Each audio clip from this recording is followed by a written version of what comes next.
Good afternoon, everybody. So here we are again, and we're just going to sally forth. We're going to continue. We have a bit to cover, and I don't want to, we have to move on after today. We're going to have to move on from Rāmānuja. So let's bring up our screen. Here we are. We got up to topic 8. The topic is from the second chapter of the Sri Bhāsha. Up the top here, that's the name of Rāmānuja's commentary. Okay, Bhāsha means a commentary. So the different commentators name their commentaries. So Rāmānuja's commentary is named the Shri, and the Shri is also actually the goddess Lakshmi, and it's the name of the Rāmānuja lineage. Those of you that have been to India or perhaps, you might have seen this on TV. Those that wear the sacred clay, which are 2 white lines, stripes going up this way with a red line in the middle, that is the Shri lineage. Shri is the name of the goddess Lakshmi. The lineage sort of identifies her as somehow as being the progenitor of the source of the Vishishta Advaita. Remember the name of the Shri is the lineage, the Shri Vaishnava lineage. Vaishnavas are followers of Vishnu. There's several, different schools of Vaishnavism. One is the Shri Vaishnavism. That's Rāmānuja, whose commentary we're reading. You can recognize them by the white clay with the red line in the middle. Now, the name of the philosopher, the name of the commentary on the Vedanta is the Sri Bhāsha. Bhāsha just means a commentary, the Sri Bhāsha. Now, the name of the philosophy we've discussed several times is Vishishta Advaita, qualified non-dualism. Okay, it's got Rāmānuja, the founder. Lineage is the Shri lineage, Shri Vaishnava. Rāmānuja is the founder of the lineage. He writes a commentary called Sri Bhāsha. He offers it to Shri, offers it to the goddess Lakshmi. And his philosophy is called Vishishta Advaita. Okay, so there's a few different terms, all overlap, but they all have their specific meanings. Right, let's jump in. Topic 8. The topic is Brahman, though destitute of materials and instruments, is yet the cause of the world. Okay, well, right, he has no materials to work with, no instruments, because in the beginning there was just Brahman, right? There was nothing else. So the objector, here's the objector. This topic has begun to refute the objection that without extraneous aids, Brahman cannot be the cause through mere volition, right? If I want to make something, I want to make my pot. Remember, the pot's always our example. Well, I need a potter's wheel. I need a stick to poke in the pot. I need instruments. So that's going to be refuted. Brahman does not need instruments. If it be said that Brahman, without extraneous aids, instruments and such, cannot be the cause of the world, because an agent is seen to collect materials for any construction, right? You want to do construction, you have to collect, tools, equipment, materials. We say no, since it's like milk turning into curds. Milk turns into curds without any need of any extraneous equipment. Okay, so a fresh objection is raised against the Vedanta position. Vedanta has to defend this. The objection is raised against this Vedanta position that Brahman being the cause of the world, right? Because in the text, start off with always quoting the scripture, the Shruti, the Upanishads say, being alone was this before creation, one only without a second, there was nothing else, no instruments, no equipment, right? Says the opponent in the Chandogya. So besides Brahman, there was nothing extraneous. It is ordinarily seen that even agents who are capable of creating something have to take the help of extraneous materials, instruments, etc. As for example, a potter, back to our potter, has to take the help of clay and the potter's wheel. In the old days, there was a potter's wheel. When I went to school, we went to pottery class, we had the wheel, maybe they still do, to create a pot. So Brahman, being without a second, has not the accessories. He's got nothing. And so he can't be the creator of the variegated world. That's the objector. And Rāmānuja responds. This sutra refutes that objection by showing that such a thing is possible. Just as milk turns into curd without the help of extraneous things. But notice he doesn't allow Sankhya to say that. Sankhya wants to say that about pradhana. Remember, Vedanta says, no, there's got to be intelligence behind it. Sankhya says, no, we don't. They used this example. Milk transforms into curd without intelligence. So they don't allow, they resist it when Sankhya uses that example, but they use it for Ishvara, for Brahman. So it is not always necessary to have the aid of accessories in creating a thing. Therefore, Brahman also without accessories can be the cause of the world. So you find a mundane example to say, well, it can be done in even a mundane thing like milk turning to curds. So what to speak of Brahman?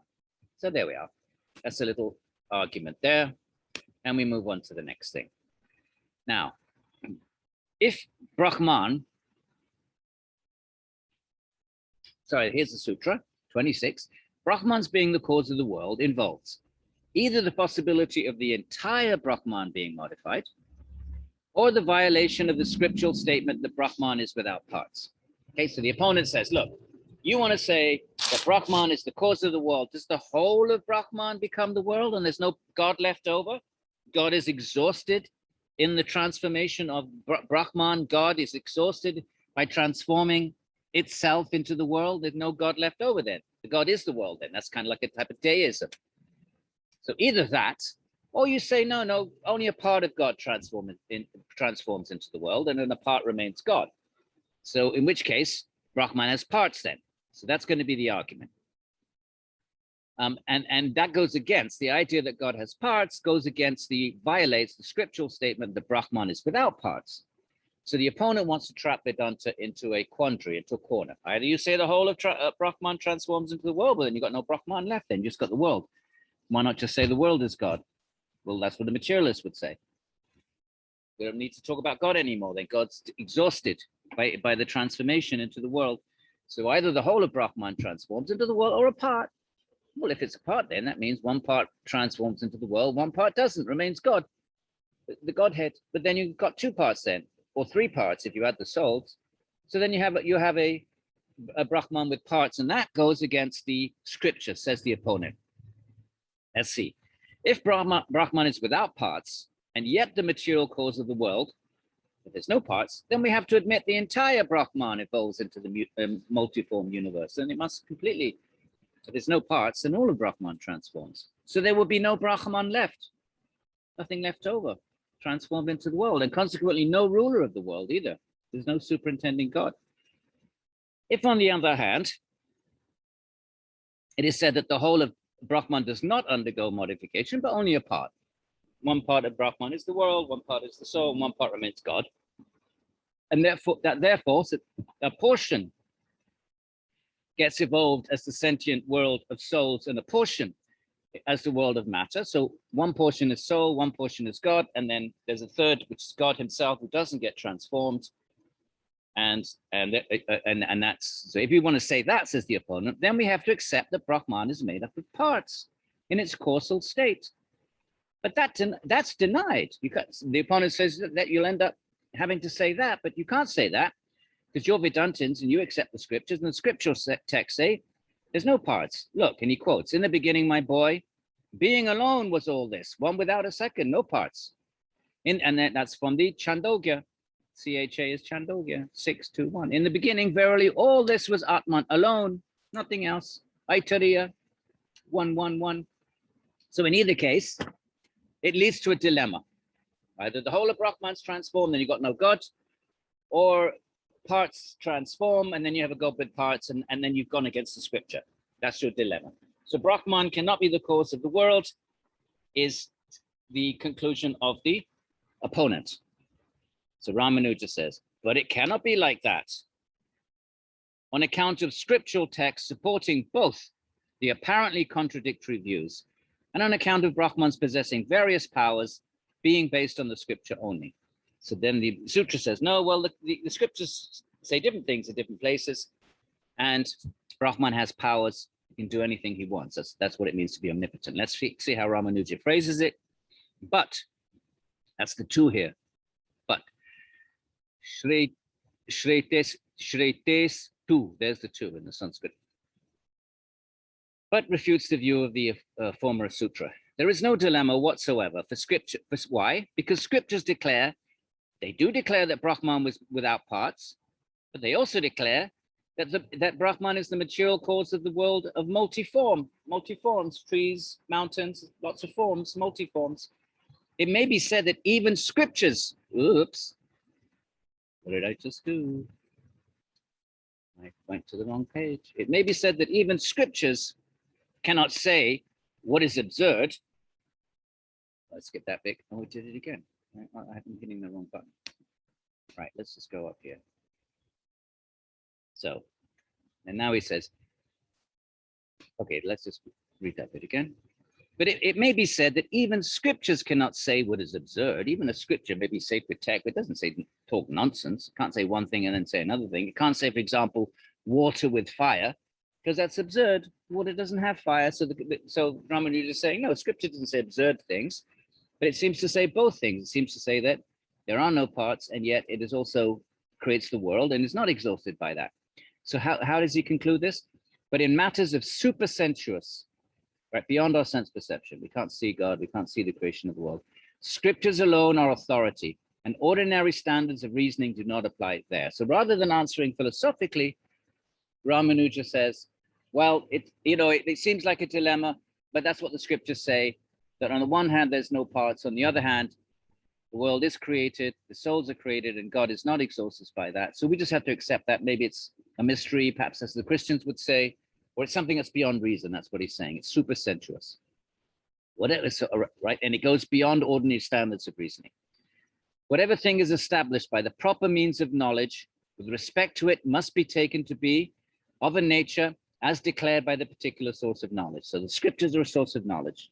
And once you've established the scriptures are a perfect source of knowledge, which they've argued previously, right in the very beginning of the text, then you just have to accept the scripture, even in matters which may seem puzzling to the rational mind.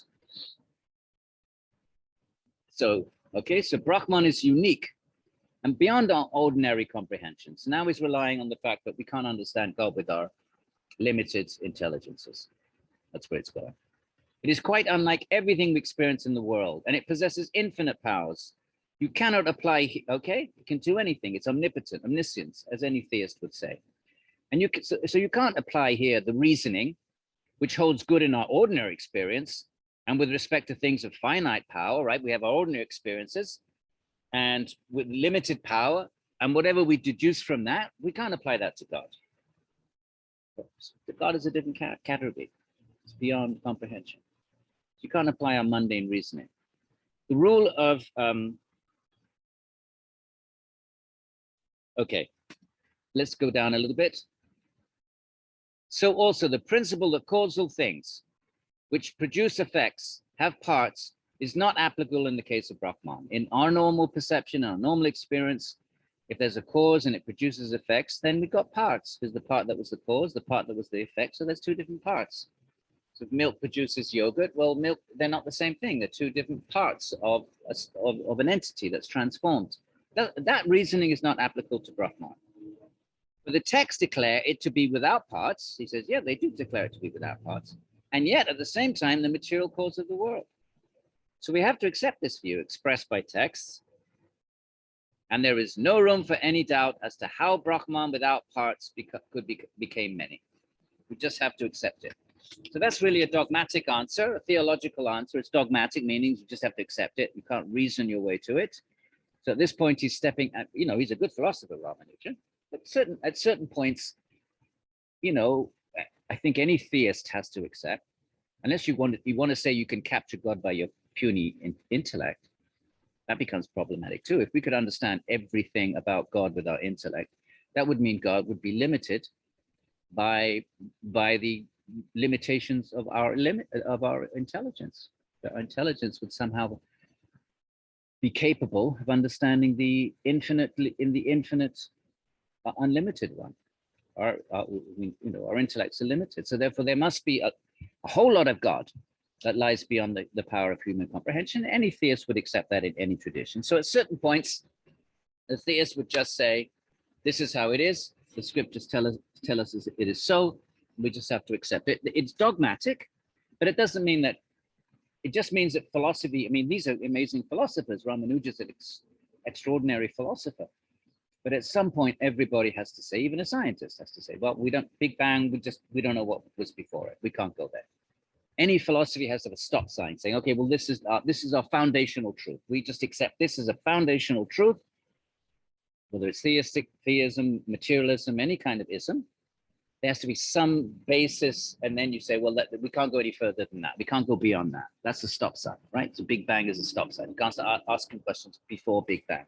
So any intellectual system looking for ultimate causation, what's the ultimate cause of reality, is going to run into, is going to put up a stop sign at some point. Say, this is as far as we can go within this system. So Rāmānuja is saying that. That doesn't make him anti-philosophical. He's wrote a whole book on philosophy. The entire Vedanta Sutra is arguing his way philosophically, but ever so often, philosophy itself arrives at the conclusion that if there is an unlimited God, then it cannot be totally fitted into the limitations of human reasoning and philosophy. Philosophy itself can arrive at that conclusion. That's a philosophical conclusion. That if there's a God and God is unlimited, then by definition, then God lies beyond those limitations and therefore cannot be fully understood. Okay, so I hope that's clear. Okay, so let's go on to the next one. We'll go on to, I think, the next page. That was 27. And we will move on to, oh, let's go up there. We did that. 27. Go back to where we were.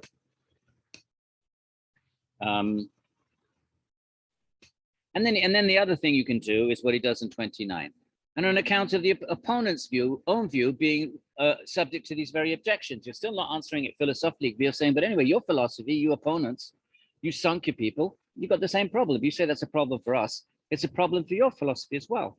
So the opponent's own view being subject to the same objections. If, as the Samkhyas say, the pradhana is the cause, right, prakriti, then it being, according to them, non-different in nature from ordinary things, the defects seen in those things would also attach to the pradhana. So we cannot come, so it's a slightly different argument, actually. He's saying, well, if you say the pradhana is the cause of everything, then the world is full of defects. So that means your pradhana is full of defects too. It's not quite the same argument and that we were just pursuing with the parts, but doesn't matter. Let's go along. Oh no, here he gets to it here. Here we are. Right? Moreover, as pradhana also is without parts, he's saying, well, you say your pradhana is without parts. Although I'm not sure Sankhya would quite say that, because they do say there's 3 gunas. So it's not clear to me anyway that Sankhya would actually say it's without parts, because they do, they would have to somehow accommodate the 3 gunas. As pradhana is without parts, and yet produces the effects, the mahat, meaning, all the effects that come out of Sankhya, the mind, the intelligence, the qualities, color, shape, form, the substances, earth, water, fire, air, ether, all the effects, everything in the world. Remember that the mind is also made of the 3 gunas, psychic matter, gross matter. Sankhya says it all comes from pradhana, but he claims that at the same time they say pradhana is without parts, so then you have the same problem, Sankhya, then. You're saying something without parts produces a world full of parts. So why you come after us? You need to fix that problem in your own philosophy. So that's another way of dealing with an argument. You don't actually respond to it philosophically, but you throw it back at the opponent. Say, well, if you think we got that problem, so have you. It is not possible for pradhana without parts to produce effects which do have parts, inasmuch, right, a table is not a chair, green is not red, so there are differences in creation. As it is of a similar nature with other things which we ordinarily experience. He's saying it's even harder for you because you say your pradhana is the same as the world. At least we say our God is in some way different. But Brahman, on the other hand, is quite different from other things. Maybe he produces the world out of the powers, the Shaktis of God, but God is also distinct. So he's saying, not only do you have that problem, you Sankhya people, you have it even worse than we do. Because you're saying your prakriti is material, it's actually of the very same nature as its effects. Because it's the 3 gunas. Prakriti is the 3 gunas, and all effects are the 3 gunas. This is what it is because it's made of 3 gunas. This is what it is because it's made of 3 gunas. So your cause and effect are the same, but the effect is full of parts. So how can your cause be without parts then? Don't come after us. You've got the same problem, and you've got it even worse than we do. at least with us. But Brahman, on the other hand, is quite different from other things. And so the rule that without parts, a cause cannot produce effects is not applicable in our case, because it's different from the effects. So the effects can have parts, but Brahman need not. The only source, and then he goes back to the scripture. The only source about Brahman is scripture. Human reasoning can only take you so far. And scripture clearly declares that Brahman, though without parts, is yet nonetheless the material cause of the world as it possesses infinite power. So with the argument finished, that's what the scripture says. Can't argue any further than that. And that's it. And then here he says, we won't read the whole thing. And Brahman is endowed with all powers because it is seen from the scriptures. Tad darshanat sarva upeta cha tad darshanat. And Brahman is endowed with all powers because it's seen from the scriptures. Brahman, and then he quotes the scriptures. So that Rāmānuja is going to provide the scriptures that the sutra refers to, doesn't provide. Rāmānuja provides it. Brahman is endowed with all powers. And this fact is not to be understood merely from the text, it willed, may I be many, Chandogya, but from various other texts. And then he quotes a bunch of texts. Let's move on. I think we've exhausted that topic. Not particularly super interesting. Oh, well, let's go to this argument. Another objection up here, right, page 236, third line. An objection is raised. Oh, let's read the sutra then. We didn't read the sutra. Down the bottom. If it be said that because Brahman is devoid of organs, it is not able to create, though endowed with powers, we say this has already been explained. He already explained that you know, you don't need to have instruments, organs meaning instruments. You don't need to have instruments to create. And remember, he gave the example of milk. Without instrumentation becoming yogurt. So how's he going to do this? And so he says, an objection is raised that though Brahman is endowed with all powers, right, could do anything by will, yet it is destitute of instruments, doesn't have any instruments, so it cannot produce an effect, can't create the world. This sutra refutes it by saying that this objection has already been answered already. So I don't know why they're bringing it up again, because they already answered it. It's a bit, anyway, so we started off this session with that argument. That Brahman, for which the scriptures alone are the source of knowledge. Now remember, that's Vedanta Sutra 1.5. We read Shankara was commenting on it earlier in the course. Shastra Yonitvach, sorry, 1.14. First chapter, first section 4. Tato Brahma Jignasu, first sutra. Janmadhyasya yataha, that from which, you know, creation and maintenance and destruction emerge. That's the second. Tato Brahma Jignasu, Janmadhyasya yataha. Get the third. And Shastra Yonitvach. Oh, actually, it's the third. Shastra Yonitvach. And it was either the third or the fourth sutra. And it is known by scripture. Okay. Either that, let me tell you right now, so we don't leave that hanging. Is it the third or the fourth? I'm going to say the third. And yes, Shastra Yonitvach. Okay, so the beginning of the text, we read Shankara's comment on it. So back here, Brahman, for which the scriptures alone are the source of knowledge, and which is different from other things. Brahman is capable through mere volition, by will alone. God wills the universe into existence, of producing these effects, even though without accessories. He doesn't need tools. He's not limited, but like we are, we have to have tools. God can just will. Any theist is going to say that. Right, and he says he sees without eyes, he hears without ears, without hands and feet, he hastens and grasps. So he doesn't need these instruments, but he knows everything. He's omniscient, but he doesn't need eyeballs like we do. In fact, our eyeballs are limitations of karma, a trap that sort of limit our consciousness. So we can only see a certain range, see certain colors. God doesn't have those limits. The instruments that we use are actually limitations on consciousness. But that's a story for yoga. We'll maybe revisit that when we get to yoga. Now we move into a different topic, and I welcome it. So the next topic is Brahman's creation is no motive behind, except a sporting impulse. So the next issue is, why would, forget all of that, parts and all of that, fair enough. But why would God create in the first place? What's his motive? He's supposed to be self-satisfied and self-content. Why would he want to create a world of suffering? Interesting topic, my friends. I think you'll find this a little bit more interesting if you didn't find the last discussion interesting.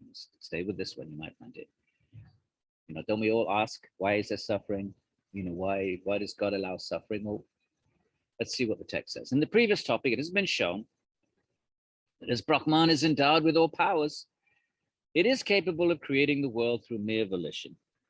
A fresh objection is now raised. That's topic 11 up here. What's the new objection? It cannot be the cause of the world, as it has no need to create a world, being self-sufficient. If I'm self-sufficient, I don't need it to do anything. I'm completely self-contained. I'm reveling in my own bliss, my own internal bliss. I don't need to create or run around or do anything. And if God is perfect and self-fulfilled and self-contained, why does God need to create that? So therefore Brahman can't be the cause of the world, because there'd be no motive. So Brahman is not the creator of the world, says the opponent, because creative powers appear to have a motive behind it. If I create something, there's a motive. I want something, right? So I'm going to, I don't know, create a meal. So my motive is to eat. So I get my ingredients and I create a meal. Or I build a house. There's a motive behind it. Rāmānuja. There is some motive or purpose at the back of this creation. If you create, it's an action. So there must be a motive. And the Lord has no purpose to gain by such creation. So that the opponent wants to say, so there's no Lord.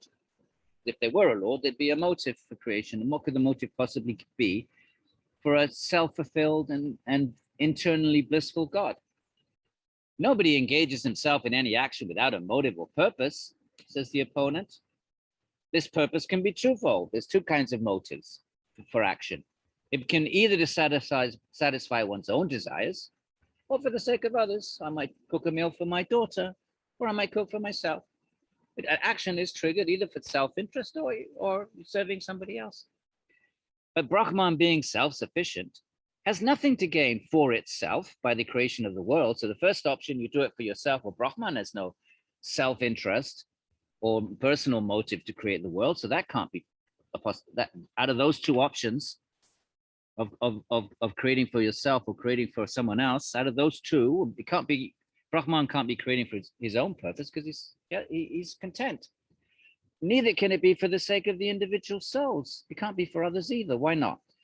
For in that case, it would have created a world full of happiness. If you were creating a world for others, if I'm cooking a meal for my daughter, I'm not going to throw sand in it or fill it up with salt so it's unedible. I'm going to make it as best as I can to make her happy. So if it created it for the individual souls, it would have created a world full of happiness out of pity for the souls, and not the world full of suffering for them. Don't we all wonder why, if there is a God, this is why people become atheists. They say, how can there be a God? Not because of philosophical argumentation, it's more of an emotional argument. How can there be a God given all the suffering? Surely a benevolent God would not allow suffering. And an omnipotent God would be able to stop it. This is called the theodicy problem in Western theistic traditions. And you know, the great Christian theologians have had to really grapple with this in all different sorts of ways. How can a kind, loving, how can we talk of a loving, compassionate, merciful God when all the suffering in the world? So then, if God was benevolent, this is the same argument here, would have created a world full of happiness out of pity for the souls, and not the world full of suffering. Therefore, as Brahman has no purpose for itself, and it can't have done it for others, because then it wouldn't have done it full of suffering, as it has no purpose whatsoever, neither self nor other, the two types of purposes, it has neither of those, no purpose whatsoever to achieve by this creation, then it can't be the cause of the world then. So what's the answer to that very rather difficult question? No one can answer the question, my friends. No philosophical tradition that believes in God.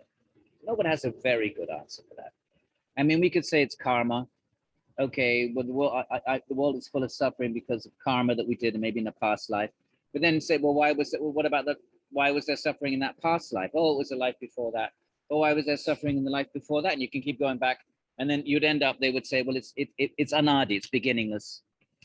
There's no beginning to it. Well, that's not particularly satisfying, is it? So no one has, and if you're, say Christian and you only believe in one life, in some ways you have an even greater problem, because you can't even say, well, there's some sort of cause.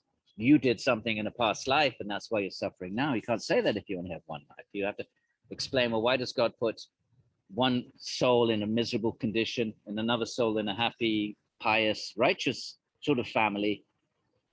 They don't have the same chance to be moral and to be good. So you have an even more of a problem why God creates these inequalities in the one life model. So, but either model, it's going to end up running at some point in just saying that's the way it is. Either you don't question the mind of God, or you just say, well, there's an infinity of past rebirths and there's no beginning to them. Neither is going to satisfy a mind that seeks cause and effect. That's a rational mind. A rational mind operates by cause and effect. There's an effect. What's the cause? Right? This is a cause. What sort of effect will it produce? That's philosophy. That's science. What's science? You look at effects and you try to, posit the causes. Philosophy. So that's what reason is. Reason is a kind of an enterprise to a great extent. Philosophy, science, intellectuality to a great extent is an enterprise conditioned by trying to postulate or analyze and speculate about what is the best causal explanation for a phenomenon. There's a phenomenon, we don't understand it. What's the best explanation? And then different people offer their explanations in science, and some get the approval of the majority of scientists, like black matter. It's an explanation for certain effects that are viewed. And then, then someone postulates, well, maybe the universe is filled up with 90% dark matter. We can't see it. And at first there's a bit of a debate, and eventually gets accepted as the best causal explanation, and maybe it'll get subverted in time. Okay, but that's how the rational mind works, cause and effect. Okay, so so let's move on. So 33. All of which is to say, where I was going with that is no one can explain the why it's suffering. Karma goes quite a long way to explaining it, because that's cause and effect. I act and the effect comes to me, and that's why I suffer. And it may not come in this life. So that is karma is a cause and effect argument. So in that sense, it's a rational argument, and it kind of satisfies, right? If something happens to me, I don't want to feel it's random. Just molecules, subatomic particles and forces bumping into each other, and randomly suffering comes to me. Nor do I want to think it's just some whimsical God. I prefer to think, okay, this is, I don't like this suffering, but okay, maybe I did something in a past life or this life. I know I do bad things and wrong things, and it makes sense. I like to see other people also held accountable for their actions. I like to see justice. So then I also have to accept that in my own case. So karma goes a long way. Karma doesn't explain. It just says it's beginningless. It's not going to start with a first causal moment. Then you have to explain why in that first causal moment our souls put in different situations. And there's no explanation for that. So therefore you just say there's no first causal moment. At least that's the solution Indian philosophers took. Rather than try to say there was a first, like for example, Christians say there's creation ex nihilo, God creates out of nothing. Then you have to explain, well, why are you creating souls differently and putting them in different situations in the world where they don't have the same chance to be good and righteous? Maybe someone's born in a family of mafioso and told to kill someone at a young age. And someone else is born in a family of great saintly people. That's not fair then. So anyway, no one, all of which is to say, suffering is a mystery. Karma, in my opinion, goes a long distance, a good long way in explaining our immediate karma. It has nothing to say and cannot say anything about the very, very first original primordial beginning of it all. And rather than say that, Indian thinkers have said that there was no beginning. That's how they just avoid it. Not avoid the whole issue, but they just sidestep it and say we can't go further than that. That's as far as we can go. All right, let's read on. So, well, we got plenty of time. It's the clock. We've only got 35 minutes. We may not use the whole hour and 20 minutes, my friends. I'm not going to jump to another text. Let's allow, let's linger. Let me slow down a bit. Maybe I'm talking too fast. So, what about this? The why of creation. If Brahman is self-fulfilled, self-contained, self-content, why create? You've not either. People act either for themselves or for others. Brahman's not going to act from itself because it doesn't need anything. It's perfect and fulfilled, and it can't be acting for others because that's not very nice to create a world of suffering for others. So why would it do that? So therefore, neither of those explanations work. Therefore, Brahman can't be the cause of the world. That's where the opponent wants to end up. Vedanta has to resist. And so Rāmānuja says, but even kings engage themselves in activity like playing with a ball without any motive but for mere amusement, or even as children play out of fun, right? So he's saying, first of all, he's questioning that the premise that action always requires a motive. He's saying, no, we don't accept that, right? The opponent says either the motive is for yourself or for others, and Vedanta first, and Rāmānuja first of all pushes back on that and says, oh, hang on a minute, why should we accept that? People can act without any motive, like a king, just out of pure enjoyment. Here you have the word lila, lokavat too, but like in the world, lila.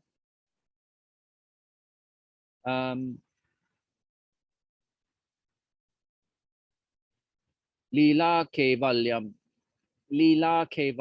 kevalyam, just for lila, just for play, just for sport. The term lila becomes important in Krishna devotion.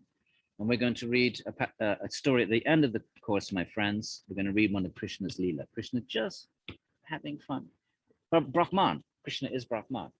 Brahman entering into the world in the beautiful form of Sri Krishna, especially as a young child in the forests of Vrindavan, the place now, it's now a holy place in North India. Just to exchange love with his devotees, his bhaktas. Okay, keep this in mind. We'll get back to this. We'll end the course on a beautiful Krishna Leela. So he's saying, here it is, the word Leela in the Vedanta. Ishvara creates just out of Leela, just out of amusement.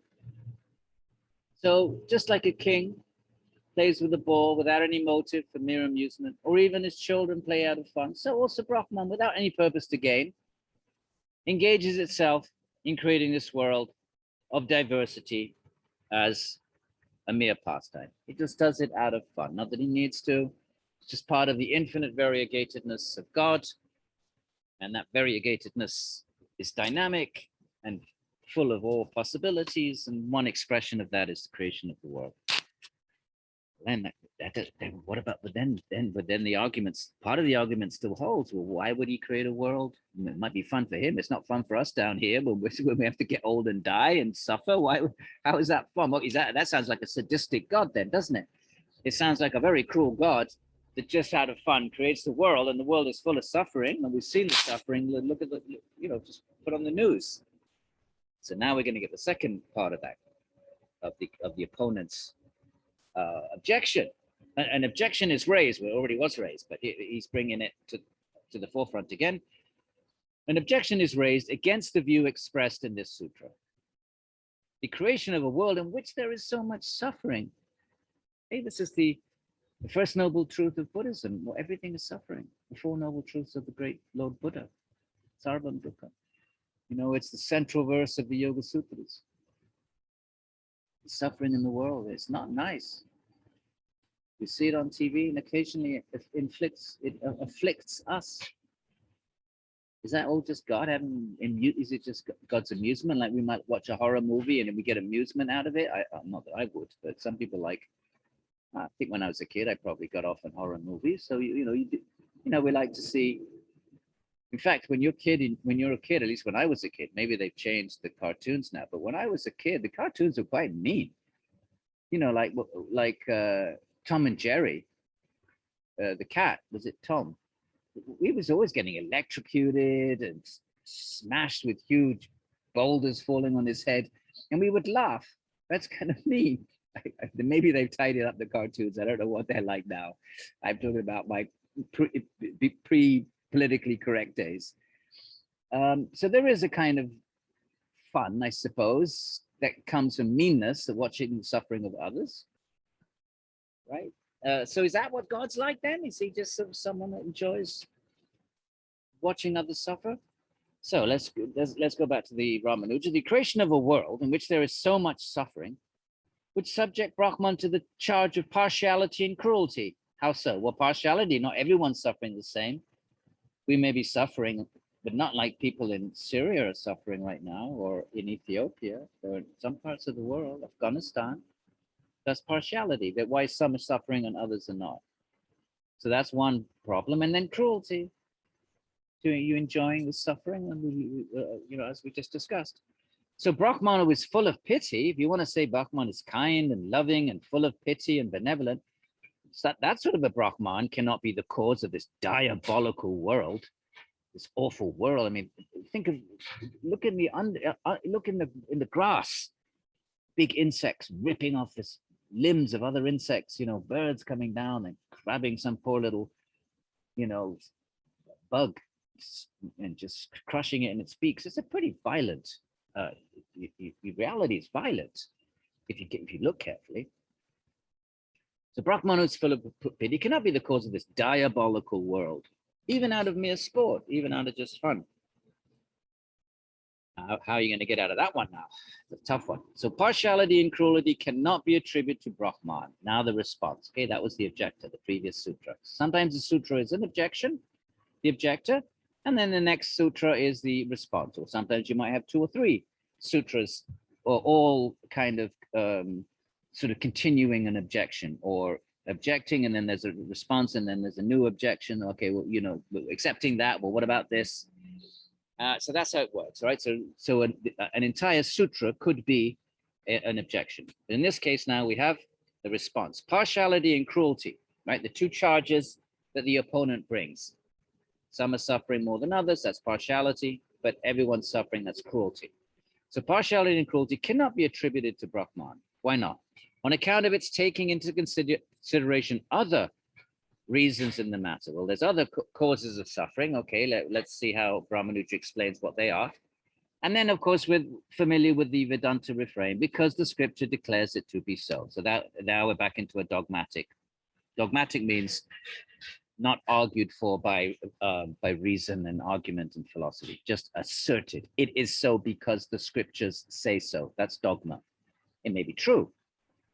I'm not saying it's true or false. When you say something's dogmatic, you're not talking about its its truth value, veridicality, as philosophers like to say. You're not talking about whether it's true or not. You're just saying that it's asserted. Something could be asserted and it could be true. Like I could say, look, the sky is blue. I'm asserting it. I'm not arguing for it. But in these sorts of when you're talking about religious assertions, you could also call them dogmas. It's not a bad word necessarily, but it means they're not a philosophical word. Philosophers are not supposed to be dogmatic, although obviously they can be, and they probably all philosophers are at some point. At some point, either you accept something, some foundational truth, or you don't accept anything.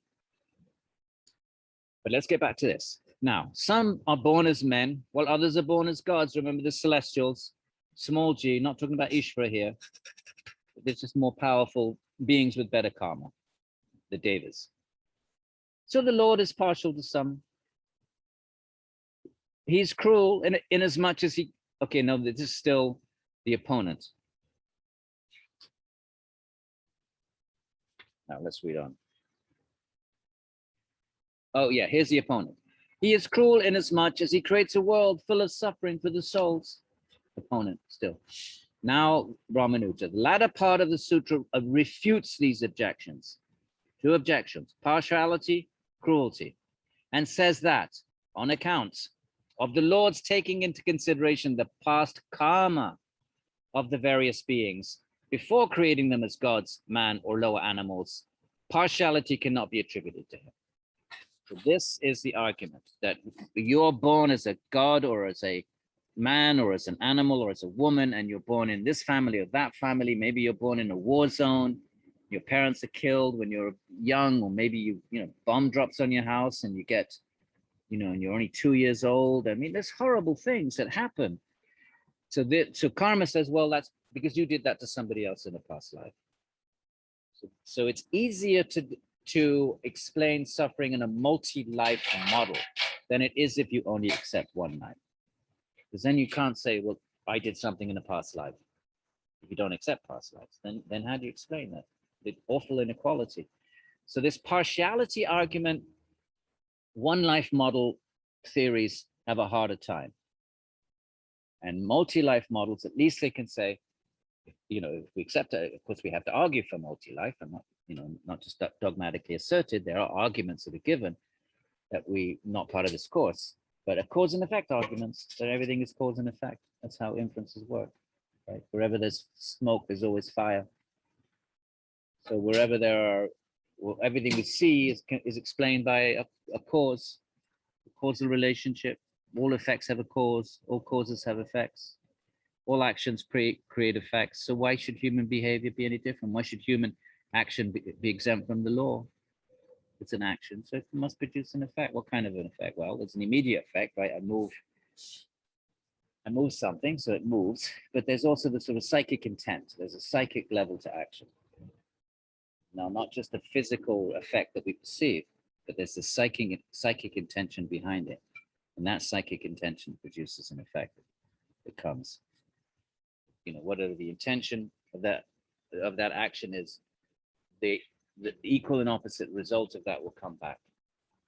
That's a rational argument. You may not accept it. You may find ways of resisting it, but at least it's a rational argument. It's not a dogmatic argument. So,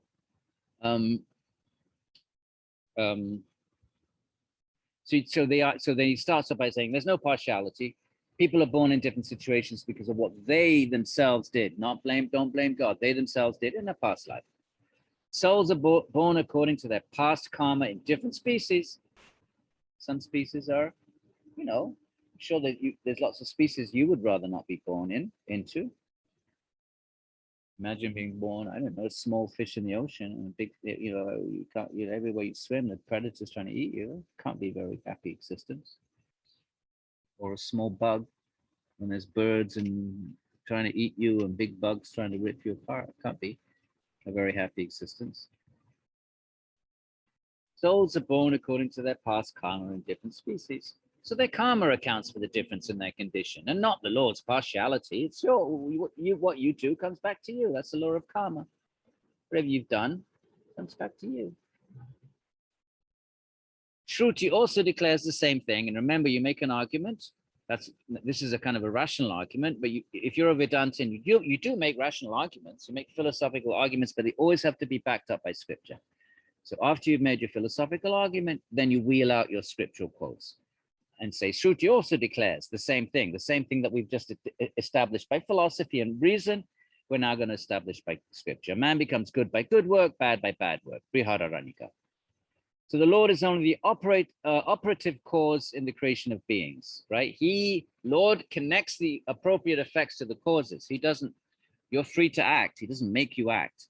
But once you act, you generate an effect. And the Lord oversees the connection of the right effects with the right causes. So he's just the overseer.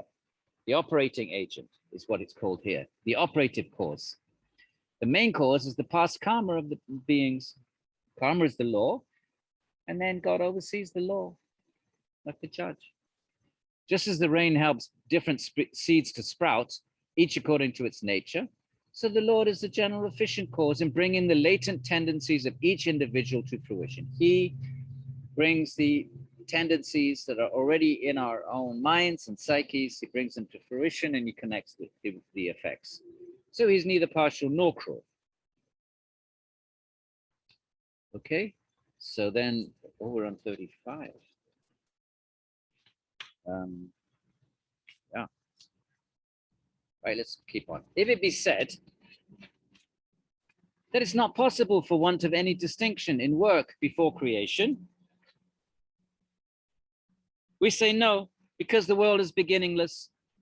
This is reasonable and also seen from the scriptures. Okay, so it has to be reasonable, has to sort of satisfy logic and philosophical inquiry, but it also has to be supported by scripture. And if it's not reasonable, then but it is supported by scripture, or if it's trans-rational, it goes beyond reasoning, then scripture is our only source of reliable information. Remember that. I know I'm repeating it, I'm saying it in different ways, just to make sure that that's clear for you all.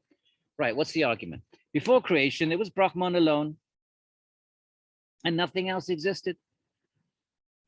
Right, the text say that. We read it. There's one alone. And it said, and it willed, let me become many. But in the beginning, it was one alone. There were no individual souls. And so there was no karma to justify the inequality in creation. In other words, he's saying, fine, something bad happens to me. You can't say God is partial or cruel, because something bad happens to me. I did it in a previous life, and now I'm getting the results, so it's fair. But then the opponent says, okay, fine, that may be the case in this life, but what about the very, very beginning of creation? There was no previous life. What about the very first moment of creation, a Big Bang moment? The souls are all injected into Prakriti in different situations. So it's like the Christians would have to argue like this. It is creatio ex nihilo. And the opponent is saying, well, there must have been some beginning, right? And at that beginning moment, that you can't blame the inequalities of the souls on a previous life, because that was the first life, the first act of creation. That's what the opponent's saying. The opponent's saying, before creation, there was Brahman alone, and nothing else existed. So there were no individual souls. So there was no karma to justify the inequality in creation. Once creation starts, all the souls are injected in different situations. But why? It's the first light. It's the first moment of creation. So there's no karma. Karma hasn't kicked in yet. That there were no souls before creation is declared by the scriptures. And he quotes the scriptures. The opponent. This is all the opponent. In the beginning, dear boy, there was this being alone, one only, Chandogya. That's the opponent. Now the Rāmānuja, his reading of the sutra. Remember, that's his reading. Shankara may, he often agrees with Shankara, but often disagrees. This sutra refutes this and says, no, for the souls in their karma form an eternal stream which is beginningless. Individual souls are not created, but existed before creation. Remember that creation is cyclical in Hinduism. There is creation, and then it's dissolution, and then there's a period of latency, but then there's a new creation. And so that the cycle of creativity is eternal. So in one particular Big Bang moment, it appears that all the souls are thrust into a new universe, and they are, but they're picking up from a previous Big Bang, from the previous cycle of creativity. So the whole entire cycle is beginningless. Within that cycle, there are creations, dissolutions, period of latency, creation, dissolution, period of latency, Big Bang, evolution, devolution. Everything goes back to Prakriti, period of latency. But that whole, and the souls are eternal too. So they're just injected from one cycle into the next. The ones that don't get liberated, then in the period of latency, they're covered by tamas until the cycle kicks off again. So the sutra refuses and says, no, for the souls in their karma form an eternal stream which is beginningless. Individual souls are not created, right? They do not accept the Christian notion of creation out of nothing. They got created out of nothing. Souls are eternal. If you can create something, you can destroy it. So individual souls, but they existed even before creation in a very subtle condition, almost non-distinguishable from Brahman. They're subtle, they're in a period of, they're basically covered by Brahman's powers, tamas, the shakti, almost indistinct. They are distinct from Brahman, but almost indistinguishable. And hence the scriptures declare the non-existence of everything but Brahman before creation. So Rāmānuja is saying, sure, the scriptures say there was only Brahman and nothing else existed, but actually the souls existed, but they were almost indistinguishable because they were in this latent, like a hibernation state. So he's basically saying the scriptures are talking a bit loosely, a bit metaphorically. They say nothing existed. What they really mean is, sure, the souls existed in the subtle hibernative state, almost indistinguishable. So the scriptures just said there's only Brahman in the beginning. So that's what he's saying. The scriptures are slightly not being 100% precise. They're being just rhetorically making that statement. What the text denies is the existence of being in the gross state with name and form. And the scriptures say there's nothing between creation, before creation. They're talking about name, forms like trees and mountains and universes, and we give names to them. The gross reality hasn't manifested, but subtle reality in a kind of latent state does exist. So that's his way of responding to this. But the souls did exist in a subtle condition, even before creation. Right? This is reasonable also, for otherwise souls will be punished for acts they did not commit. If you just create a soul and put it into the universe, and it's just, and that's the beginning, and all the souls are in different situations, well, some are being punished. They're born in awful situations, in a war zone, or or whatever. And so why are they being punished for something they didn't commit if you don't allow a previous life? So you're saying that's not reasonable to think like that. For otherwise, souls will be punished for acts they did not commit. And all right, Hinduism says they did commit an act in the previous cycle of creativity. Okay, I made the point. They would go without punishment for wrong acts committed by them. And then he goes on to quote about how the souls are eternal. Right, just bringing out the usual. Will punish other quotes. Go to the end. Moreover, creation also is beginningless. Okay, I've just explained that. Cyclical creativity. And when the scriptures talk of the beginning of creation, they mean only the beginning of a new cycle, the new universe. Universe create, I think it lasts 14 billion years, but I may be getting, it's just an old memory that I have. And after 14 billion years, or maybe we're 14 billion years into this creation. I'm not quite sure if that's the case. I'm not quite sure when it ends, but billions and billions of years. And then everything just, if you're thinking about it in terms of Big Bang, everything expands out and then everything expands back in. But in this case, it expands back into Vishnu, God, not into some infinitesimally dense moment. Maybe it's infinitesimally dense in its gross form, but ultimately it's a Shakti, a power of God. And then there's a period of equal, however long the universe lasts. We're 14 billion years into it, but I'm not sure how much longer it lasts. Whatever that period is, billions and billions. Then it dissolves. Then the same billions and billions of years, nothing happens. Everything is just dormant and latent in Brahman, and then the whole cycle picks up again. So these are the creative cycles, and they're infinite. They go on. Creation, dissolution, latency, creation, dissolution, latency. So that's what he's saying here. When the scriptures talk of the beginning of a creation, they only mean the beginning of this creation, a new cycle.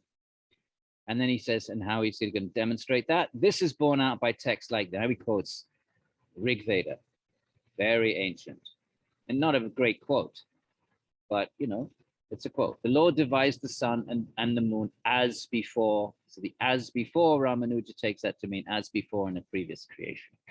Bit of a weak quote, but he does what he wants it to do. Okay, so we have 20 minutes, and for the first time ever, I normally I can't fit in what I want to fit in, but this time it'd be great to have questions from you all, but of course this is asynchronous, so we can't do that. But let's read our last verse. Because all attributes required for the creation of the world are possible only in Brahman, it is the cause of the world. Only Brahman has the necessary attributes. Okay, let's see what he has to say here. Has all the attributes necessary for the creation of the world, which were denied in the pradhana and atoms. Remember, the pradhana has no intelligence, so how can it create? And the atoms of the other school, the Vaisheshika, which we haven't discussed much, don't worry, they're sometimes called the atomists. They don't accept those three gunas. They think the ultimate, if you reduce everything down, if you dissolve the universe, reduce it into its irreducible components, what do you end up with? Atoms and forces, essentially. So, but both of them have the same fault from the point of view of Vedanta, is that the atoms are not intelligent. So how they're not going to arrange themselves into the world? They have no intelligence. And likewise with the three gunas, they have no intelligence. So how are they going to sort of intermingle and produce the world of marvelous complexity? This is kind of a fine-tuning argument, or a type of intelligent design argument. As all attributes necessary for the creation of the world, which were denied pradhana and atoms, right, earlier on, they are possible in Brahman. Why? Because Brahman is intelligent. It's right, 5th sutra of the Vedanta Sutra, the first chapter. Ikshater, it thinks, it's intelligence, right? The gunas don't think, they're dead, inert matter. Atoms don't think, they're dead, inert particles. When I say atoms, I mean subatomic particles. We call them atoms now because that's what they called them when they first translated Sanskrit texts in the 19th century. At that time, they thought, Newtonian physics thought atoms were irreducible, but now we know, of course, we know that they're I know I've discussed this before, I'm just mentioning it again. We know that their atoms are reducible as particles, as electrons, neutrons, and even within those, there are a whole, who knows how far science will take us into the innermost nature of particles, and within them there's other particles within those particles. Who knows how far that would go? So the word in Sanskrit is particle, not atoms. But you see, but that word is stuck now, and so we see it in the translations atoms because that's just what it's called. But they're really a school which holds that reality ultimately consists of subatomic particles. So all the attributes are in Brahman. It is alone the cause of the world, as the powers of the pradhana and atoms are limited.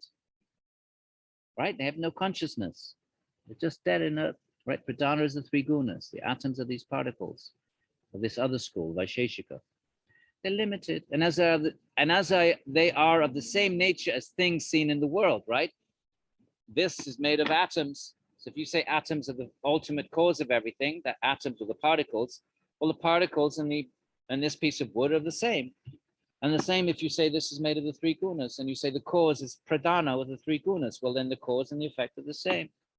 So they're limited. Why are they limited? There's no consciousness, right? So as the powers of the pradhana and atoms are limited, and as they are of the same nature as things seen in the world, the cause is the same as their effects, there are any number of objections against the possibility of their being the cause of the world, and any number. And remember, the main one that they presented is intelligence.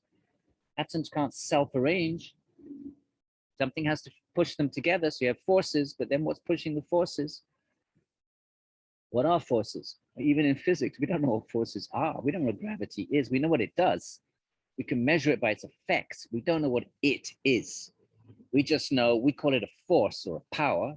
Even modern physics, you study the philosophy of science, we don't know what a force is, we know what it does. And according to what it does, we call it gravity or nuclear force or electromagnetic force. What is it? It's something that does something to something else. That's all we know. But what is it? But causes is that we have no explanation.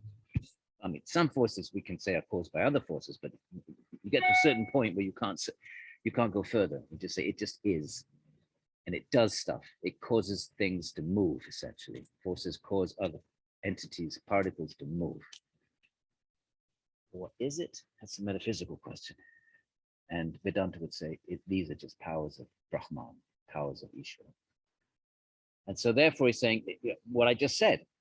Physics can't tell you what a force is, only what it does. And now what does Rāmānuja says? As scriptures alone are the source of knowledge. Rāmānuja would, if he was in a modern physics department, he would, he wouldn't reject any of the physics, but he would say, well, fine, you could go so far, but really what are particles? What are the forces? We know what they do. We know how they move and how they attach themselves and interact with each other, but what are they? He would say only scripture can tell you what they are. And of course he would say that they're Brahman. They're powers and shaktis of Brahman. As scriptures alone are the source of knowledge, my friends, with respect to Brahman. Notice this is Vedanta. This is the sine qua non of Vedanta. This is the defining principle of Vedanta. They're great theologians, great philosophers, great thinkers. They don't run away from debate. They engage other points of view all the time. But the final conclusion is always going to be only scripture can really give us ultimate information, about deep level, the ultimate causal information. Not, atoms can give you superficially. You can tell how many, you could even probably count how many atoms of Rāmānuja wouldn't deny. You could count, if you had the equipment, you probably, you know, in principle, you could count how many subatomic particles there are there and what are the forces that keep it all together. But ultimately, the why of it and what these things are, ultimately, metaphysically, science is ever probing, ever probing. Now they're talking about string theory. Let's say that gets accepted. But then how do you know the strings are not an effect of something deeper? You can never know that. That's not. Newton thought the atom was the ultimate causal entity. But no, it's an effect produced from smaller entities. Science will never know if it gets to some ground level, irreducible dimension of reality. So Rāmānuja, the only scripture can tell you those kinds, answer those kinds of questions, right? So here he says it. The scriptures alone are the source of knowledge with respect to Brahman. It being quite different in nature from all things experienced, different from the tables and chairs and the green grass that I see out there. Quite different. And the scriptures alone declare that it possesses infinite powers, can do anything, and that it has no other motive than sport in creation. Okay, now going back to that, the reason, the why of creation. These are just amusement in accordance with karma. You may decide that you like that answer or not, that's up to you. But here it is, no other motive than amusement in creation. And arranges the diversity of creation, all the diversity and variegatedness of creation in accordance with the karma of the souls. So therefore, it's not partial, it's not cruel. It oversees you are allowed free will, oversees the law of action and reaction, and it alone can be the cause of the world. So that's it for, no, not quite it. We're going to add another section of Rāmānuja responding to the Buddhists and Jains. But now we're going to go into the non-theistic arguments, my friends. Okay, those who reject the idea of Brahman or Ishvara. Because when you want to talk of as Brahman more in the sense of a personal intelligent being, then you might use the word Ishvara. Ishvara and Brahman mean the same thing. But Brahman is a little bit vaguer. It just means the absolute truth. It doesn't tell you whether the absolute is personal or impersonal. Remember, Shankara Brahman is ultimately impersonal.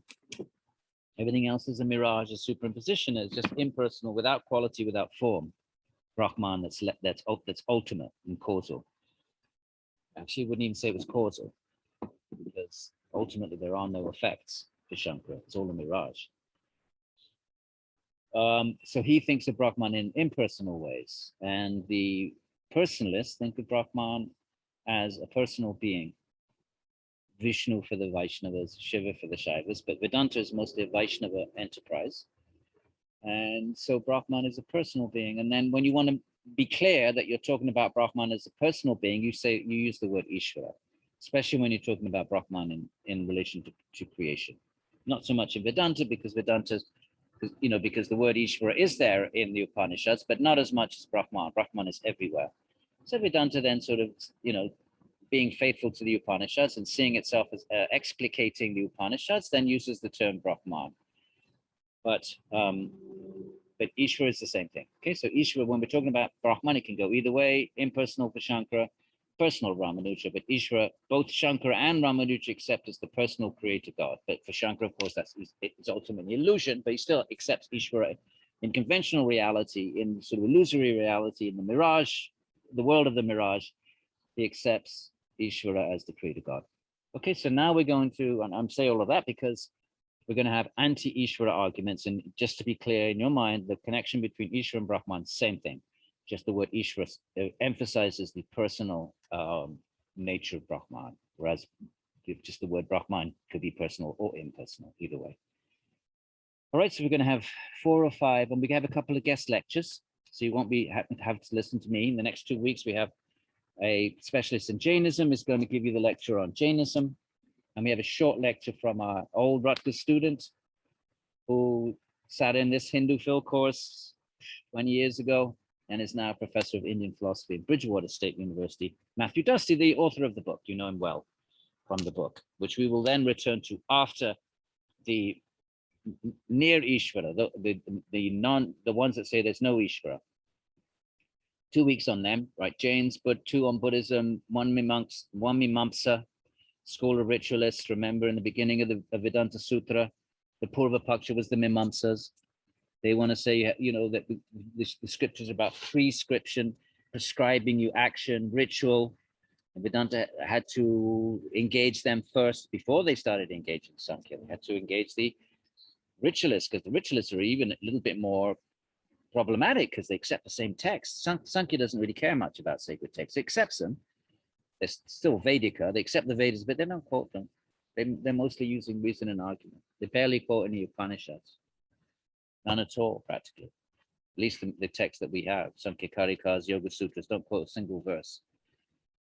Mimamsas, they're powerful. They really know the scriptures inside out, and they know the older part of the scriptures. Let me introduce them. We have a few minutes. And so, where's my clock? What happened to the clock? Oh, I see. You've got 9 minutes. So the Mimamsas, then, that's going to be my lecture, maybe tomorrow or the next day, are these Vedic, these scholars, and for them the goal of life is to perform the Vedic ritual. They're not happy with people going off into the forest to seek the Atman and seek Brahman, because then they give up their worldly duties. They stop performing the sacrifice. And the Vedic ritualists say, no, we have to perform the sacrifices the Vedas tell us. The older texts do. The Upanishads are the later part of the Vedic canon. And they're more, you know, they don't reject the Vedas, but they sort of say this is for more materially minded people who want the fruits of sacrifice. They do all these sacrifices to get things, but they're still attached to the world. But we're Vedantins, we seek a higher truth. We're attached to the Atman, which is a higher truth. So they see themselves as Vedanta, the higher portion of the Vedas. So, but the Mimamsas are atheists because they don't even accept this creativity that we've been talking about, the universe, the cyclicality of the universe. Because then what happens to the Vedas in between? Do they go into a dissolution, dissolved state? And how do they manifest in the new creation? So the others say, well, Ishvara speaks them. Vedanta says Ishvara speaks the Vedas the beginning of the new creation. But that makes the Vedas dependent on Ishvara, and the Mimamsas don't like that. They don't even like that, even though Ishvara's God. You could say, well, God's perfect. You don't have to worry about it. The Vedas, you can still follow your Vedic rituals because they're still expressed in the Vedas, and the Vedas come forth from God. So don't worry. But they're not even happy with that. They don't want anything to interfere with the absoluteness of the Veda. So they don't even say they were created. They don't accept creative cycles. They just say it's an eternal Veda with its instructions, and those instructions are eternal for all time, beginningless and endless. We always have to do our Vedic rituals. They're real ritualists. And that sounds like a simplistic argument. They were powerful philosophers. That may sound like a difficult thing to defend. They defended that. They were some of the best philosophers of ancient India. It's not often philosophy. It's not really about your position. It's about how brilliant you are. If you're really brilliant, you could defend anything, and you can run circles around your opponents. And that's why that's another reason why Vedanta says, we can't rely on human reason, because it's not the argument that wins in a debate. It's the intellectual power of the proponent, of a particular opponent, propounder of an argument. There's truth to that. So Mimamsas then are against God. They don't like the idea that there's a God, even a God that speaks the Veda, their beloved Veda. It comes from God. You think that'd be good enough, right? It comes from God. Oh, so it must be perfect. They're not even happy with that. They don't want the Veda to come from anywhere. They want it to be eternal. And why? Because the Vedas contain the information about how to perform the rituals, the hymns to chant, the Brahmana texts. We don't have to get into the different kinds of texts, but the texts of interest to them are those that insist that the various sacrifices have to be performed, right? Daily ones, occasional ones, and like seasonal ones. There's a daily one. There's 3 kinds of sacrifice. There's a naimita, ones you do every day. There's the ones prescribed, like the full moon or whatever it might be. And then there's ones that are optional, like you want a child, then you optionally you can do sacrifice, 3 different kinds. But for them, the world is perpetuated by sacrifice and nothing else. All right, my friends, so we're going to be looking at the Shlokavartika, Kumarila, and his arguments against Ishvara in the next recording. And then we're going to have, I forget the order, but we'll have one from the Jains that will be given by a guest lecturer, 2 from the Buddhists, and then we have our Matthew Dusty was giving us a short exposition from Nyaya, the logicians. We'll get to after the non-theist, after the next 2 weeks. Go back to the Hindu traditions, the Ishvara traditions, and we'll look at Nyaya's rational arguments. I think we have 5 anti-Ishvara sessions. 2 Buddhist, 1 Jain, 1 Mimamsa, and 1 from the Yukta Deepika. I think there's a Sankhya one, as I recall. All right, so I hope we're all doing well. I hope nobody regrets taking this course and that you're appreciating, engaging this particular aspect of Indian philosophy, this debate around the existence, why we should accept there's a God or not, right? Next 2 weeks, we'll get reasons why we should not, why it's incoherent to think there's a personal God, right? It's the next 5 sessions. Have a great afternoon, everybody, or evening or morning, depending on when you listen to this. Namaskar.